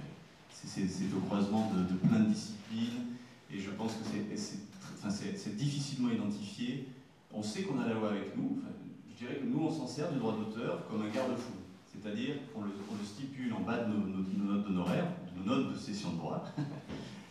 C'est droit cédé, où on essaie de limiter le plus long dans le temps. Il n'y a jamais un chiffre en face. C'est extrêmément difficile parce qu'effectivement, on retrouve cette idée qu'un commanditaire a l'impression de payer 2 fois le travail. Je vous paye pour travailler, mais qu'est-ce que vous me demandez en plus? Ça, c'est une évidence. Donc je pense que la nature du graphisme est extrêmement complexe. On a l'avantage d'avoir ce système-là comme un garde-fou, c'est-à-dire effectivement, quand il y a eu des fichiers qui ont été détournés, quand il y a eu de l'exploitation qui s'est faite hors système, on peut brandir notre note d'honoraires en disant, vous voyez, vous êtes en dehors des clous, et là on peut parler, on peut négocier. Donc ça c'est le minimum, je dirais, syndical. Mais c'est quand même extrêmement dur. C'est-à-dire qu'on sait que le droit est de notre côté, mais vous travaillez dans l'édition, qu'est-ce qui se passe? Un éditeur vous fait signer un contrat qui contourne complètement le droit d'auteur, enfin, qui s'affranchit de tout le droit d'auteur. Il connaît le droit, il fait un contrat qui est un peu balisé, il vous le fait signer, mais il ne met pas un chiffre en face. Donc cette réalité du graphisme est extrêmement complexe. Je dirais que le bâton de pèlerin des droits d'auteur, ça a toujours été là. Effectivement, le droit est avec nous, mais la réalité, elle est tout autre. Et très honnêtement, c'est arrivé qu'on touche le droit d'auteur parce qu'on fait une couverture de livre qui est vendue à l'étranger. L'éditeur sait très bien qu'il faut que vis-à-vis de son acheteur, il doit régler cette question des droits d'auteur. Donc, il va nous faire signer, on va toucher 100 balles, 150 balles. Donc, on fait des notes de cession de droits d'auteur dans lesquelles il n'y a jamais de droit d'auteur. Je pense que c'est la nature du graphisme en général. En fait, il y a 2 manières de le faire. Vous pouvez intégrer vos droits d'auteur dans votre note de cession d'auteur. Donc du coup, la mention est là. Ou vous les séparez. Alors l'AFD a fait quand même un outil qui s'appelle le calculator, qui est quand même génial pour ça. Mais c'est hyper cher. Ouais. Ça, c'est ce que pensent tous les débutants qui facturent des droits d'auteur. Ah. Mais en fait, vous vous apercevez que vous faites avoir la plupart du temps. Et qu'en fait, les prix sont quand même des prix d'enquête. Donc c'est des factures qui ont été faites auprès de sociétés par des professionnels. Donc ça a été facturé. Donc, pour les logos, il y a aussi une autre chose, c'est qu'un dépôt de marque pour un logo, c'est 10 ans. Donc vous pouvez facturer au moins une cession de droit d'auteur pour 10 ans, parce que de toute façon, après, au bout de 10 ans, il est obligé de renouveler la marque. Donc il va repasser à la caisse à l'INPI, hein. Donc vous pouvez facturer. Voilà. Et généralement, ce qui se passe sur les grands contrats de logo, c'est qu'effectivement, quand vous voyez beaucoup de sociétés qui changent de logo, c'est parce que la marque, au bout de 10 ans, soit ils décident de rechanger, soit ils décident de repayer ce qu'ils ont payé auparavant. Donc voilà. Mais regardez les contrats de l'AFD, hein. Les contrats de l'AFD, vous avez des contrats types, et puis faites-vous entourer après avec des juristes. Si vous avez vraiment, alors pour les petits contrats, c'est peut-être pas nécessaire, mais dès que vous avez commencé à avoir des contrats qui sont importants, faites-vous accompagner. Ça vaut le coup, vous l'intégrez même dans votre chiffrage. Voilà, et puis vous êtes mieux défendu, vous êtes mieux, et puis ça fait plus sérieux, etc. Donc les Américains ont très bien compris. Hein. Question business, vous avez toujours un avocat dans les parages. Donc il faut faire pareil.